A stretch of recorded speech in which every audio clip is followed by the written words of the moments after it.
All right. Well, I'm here with Caitlin to talk about smart license plates and other things. And first, I didn't know this. Last year, California has smart license plates with the digital writing on them, and you can customize them. And they're, of course, managed by the cloud by a company called Reviver. And of course, they haven't secured their API. So a pen test company came in and found that they could control the role of your user and move it from consumer to other roles. And by looking around, they found that the role you want to change it to is Reviver, the name of the company. And then you're the super administrator and you can track everybody on GPS and you can remotely change their plate message anytime. So this has apparently been fixed, but it's just another example of the same old nonsense. They throw everything in the cloud. They don't bother to secure the API, and everything is just sitting wide open until somebody notices. So all too common and expected. And so you got more about the 5G airplanes. Yeah, so apparently it's really hard to get all these airplanes up to spec so they don't interfere with 5G signals. So there was a conspiracy theory, and I do want to point out that it's absolutely a conspiracy theory and in no way true, that 5G is a weapon. Well, I mean, technically, it does interfere with some signals used by airliners to basically, the way airliners work is they send down these radio waves to bounce off the surface and back up to the plane, called radio altimeters, and that's very close to the 5G spectrum. And a lot of the older planes with older equipment don't have radio altimeters that are, I'm going to say, compatible with the new 5G spectrum. So their signals go sort of out of bounds of where they're supposed to go. And previously, this wasn't a problem, but with 5G cell towers, it can cause airplanes to misunderstand where they are in the sky. So there's an article here. Let me pull this up. There's an article here by Ars Technica written by John Brodkin, talking about how there are about 1,000 more planes that are still need to get their radio altimeters fixed, and the FAA is giving them one more year to do it. And this reminds me of remember when the FCC moved every television from analog to digital, and then they're like, okay, it's going to be this year. Okay, it's going to be next year. It's going to be the year after that. Same thing's happening with these airlines. So hopefully they'll get everything set up, because this is important that the 5G doesn't actually become a weapon and cause airplanes to crash out of the sky. So yeah, the airplane industry has a good reason to be a couple of years late on everything. It's been a hard COVID for them. Yes, but I mean, part of being in the airline industry is maintaining your aircrafts all the time. So I mean, it actually really surprises me that they need that extra year, because part of like running a 747 is an expensive piece of equipment. And any jet airliner is going to be a very expensive set of equipment and requires constant maintenance. So you might not realize this, but you land, an airplane lands on the ground, and then they take off, an hour and a half later. They let the people off, and then they take off hour and a half later. Well, why don't they just land, fill it back up with fuel, and then take off immediately? That's because every time the airplane wants to get up in the sky, they have to do a full inspection of the aircraft. And I've actually seen like the pilots go out and take a look at stuff. I mean, they really go out there and they, make sure that the aircraft is airworthy before every time going up. And of course, and that's just every time, they want to take it off the ground. That does not include all the times they then take it into the shop, to maintain it and go over it and stuff. And that's mandatory. So it boggles my mind why these aren't being, Well, because there's a lack of money, a lack of business. You'd have to buy some new equipment, and it probably doesn't exist yet, and all that jazz, Well, the equipment definitely exists. And as far as I know, I believe that the well, the problem is that the old radio altimeters were simply designed incorrectly. They didn't have a filter. So Yeah. the radio altimeters work on, I think, like 4.2 to like 4.4 gigahertz, which is sort of like in the C band. And then 5G also works in the C band at like 3.7 to 4 gigahertz. So they're not right next to each other. They're like, 200 megahertz apart. But older airplane radio altimeters weren't thinking that there would be equipment broadcasting at those frequencies on the ground.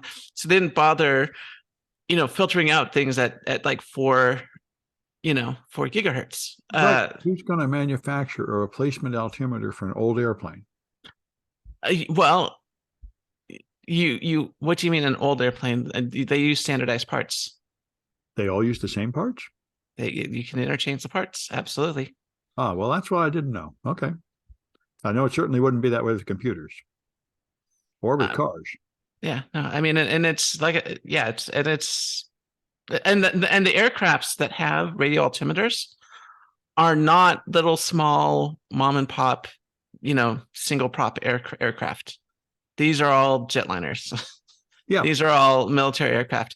That you can easily replace the parts. Okay. But I know they're all more thinking about going out of business. Like this might be the end for Southwest and so on. I understand how anything that's not absolutely necessary is probably being delayed by a couple of years. I imagine it's just being delayed due to people just dragging their feet. If the aviation industry was really doing their job, this wouldn't even be an issue. Yeah. Well, they're certainly not doing their job. It's not even clear they're surviving. Correct. All right. And so Brian Krebs has another dynamite article pointing out that Experian has insecure direct object reference on their website, so you can view anybody's credit report by just skipping over the authentication questions to prove that you are the right person. You can just change the URL directly to view the page that you're supposed to prove you're the owner from first. So this is pretty ridiculous. It reminds me, I was doing a consulting gig where they wanted me to write a vulnerable application. So I wrote the world's worst application, and their developers went and asked, "We don't really have code this bad, do we?" And they said, "Oh, yes, we do." I mean, it's amazing how big, important companies have ridiculous mistakes, just making the same OWASP 10 flaws over and over again. Just like the last one. Both the last one with the license plates and this one with Experian are just not fixing the low-hanging fruit, obvious flaws. So on it goes. And I think they fixed this one after it had been humiliated enough, but I'm sure there's a bunch more. And so let's hear the worst in show at CES. Yeah, so CES just happened. So that's the Consumer Electronics. Electronics show, I think. Yeah, Consumer Electronics show. But basically, they're showing off, a bunch of manufacturers are showing off the latest and greatest devices that they're going to sell to consumers. And there's car, apparently they really have a flying car this time. Yeah, well, I mean, flying cars have been around forever. They're just not practical.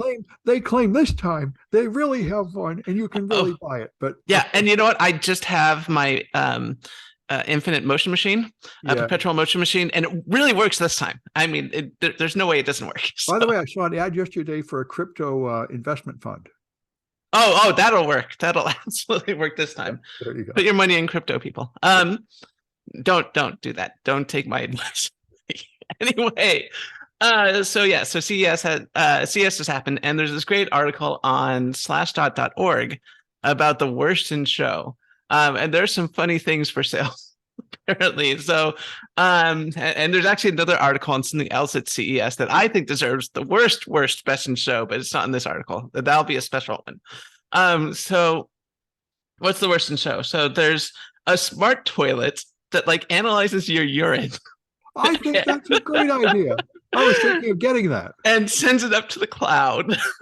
Well, yeah, that's the thing. It doesn't need to go up to the cloud, but it's not a bad idea for Well, health. they're basically saying that there's not a whole lot you can say by it. I mean, if you can tell if someone's dehydrated, you can tell, like me, like I take vitamin D, I think, and that turns my urine glows in the dark. Essentially, my urine glows in the dark because I take vitamin D. But there's not a whole lot you can tell from urine, so they're calling it digital. B, not vitamin D. Oh, vitamin B. Thank you, vitamin B.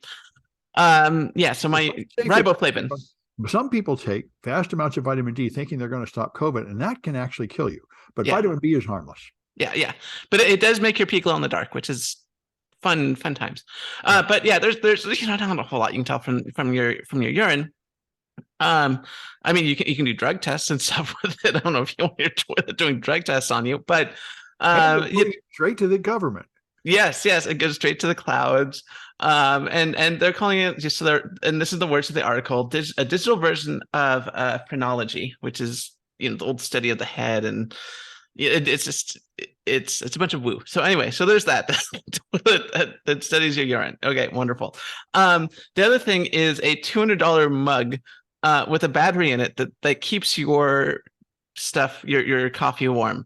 Now, this might seem like a good idea, except when you realize that you can get a thermos, a vacuum. So a thermos works by having like a vacuum between the outside wall and the inside wall. It keeps your drinks plenty warm, doesn't require batteries, and only costs like $10. And does not have like any IoT functionality or anything. And doesn't report the temperature to the cloud, though. Yeah, that's the one thing that this $200 mug does that a thermos doesn't. And it also has the $200 mug also has a Find My iPhone or Find My Mug support. So you can use the mug to like spy on people's locations. Good times. And there's also some warnings about smart TVs, but we've all known that smart TVs, invade your privacy for a while now. So anyway, that was the worst and so for CES this year, according to Slashdot. Though my next article, I think, just takes the cake. I can't wait to get to that one. But you go on, Sam. All right. Well, I got one more. The federal agency now wants to ban gas stoves, which I've heard about this before, and this is even worse than I thought. Gas stoves are apparently a terrible idea. I mean, so at one time, people would cook with coal right in their room without getting rid of the smoke, and that's a really bad idea. And gas stoves are not much different than that. In fact, they say 1 in 8 cases of childhood asthma is caused by gas stoves. It's putting a whole lot of nasty smoke where you live and leaking the gas. So anyway, they're considering banning them, the Product Safety Commission, and it's probably not a bad idea. So that's a thing to know. Anyway, let's get to your real worst in show.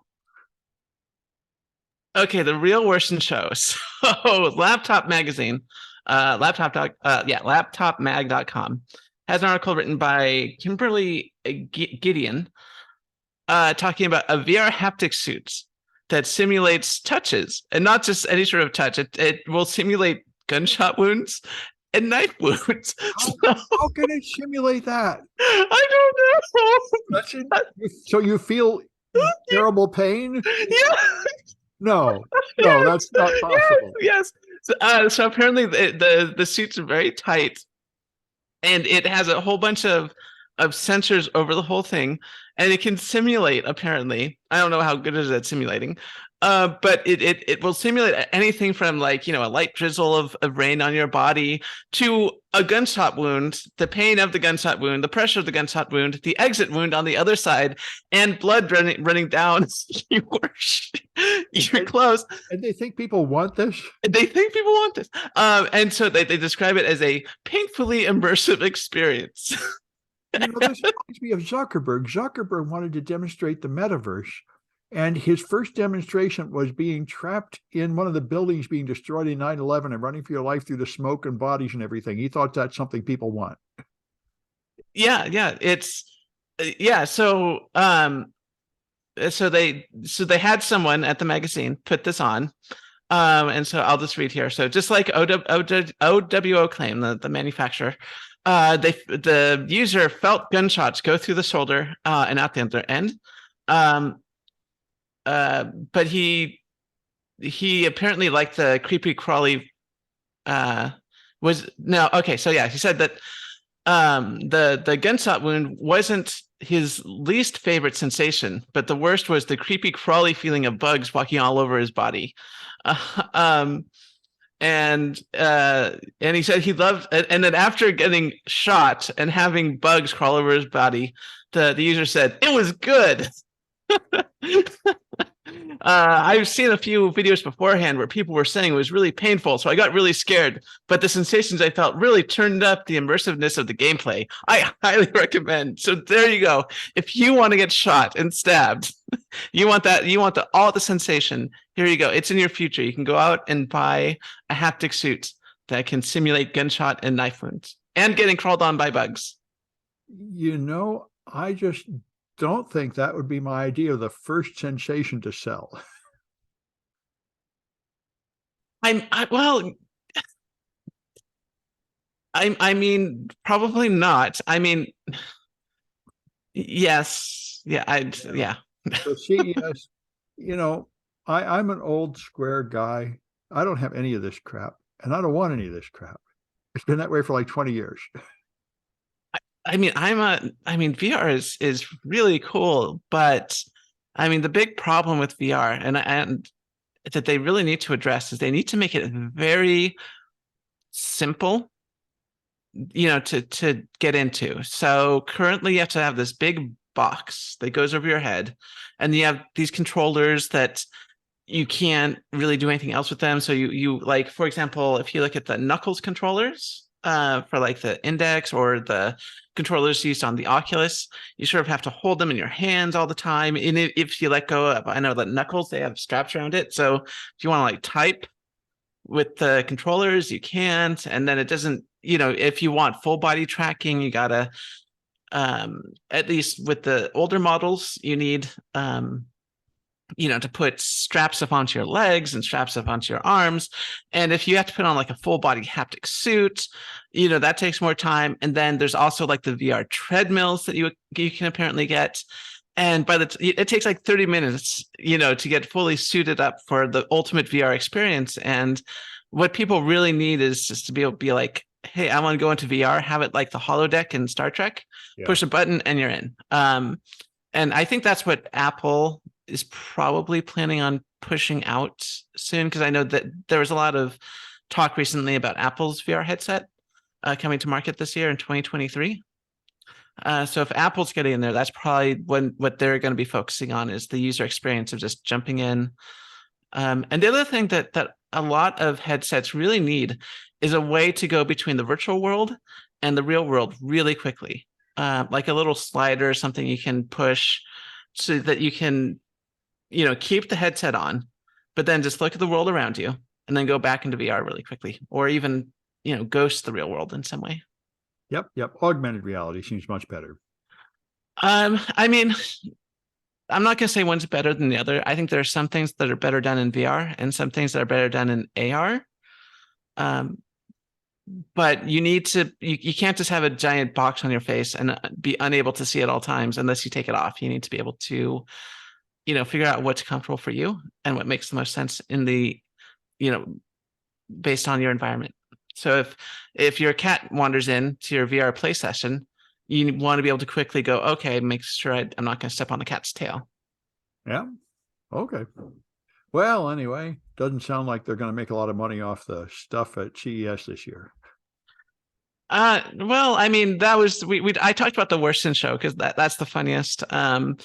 It's sort of like MST3K where they had like the invention of the week, the funny invention of the week. It's like that. Only it's real life, and people don't realize how bad their inventions are.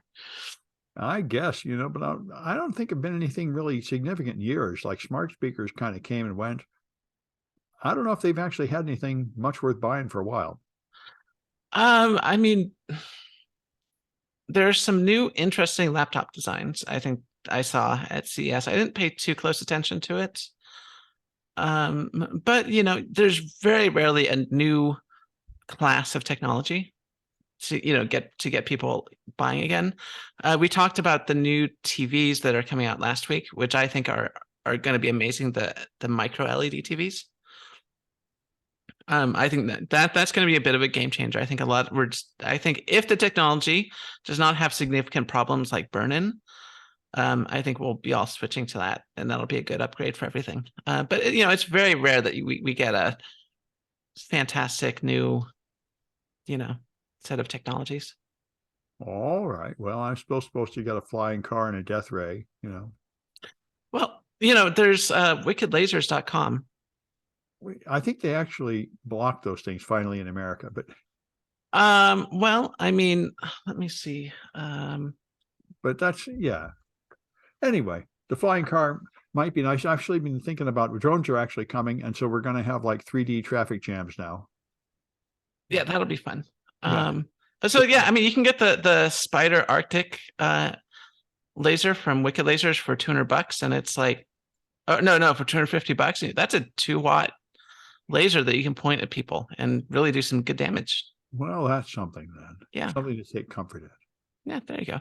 All right. Well, I think that's it for this one, and we'll be back on Friday.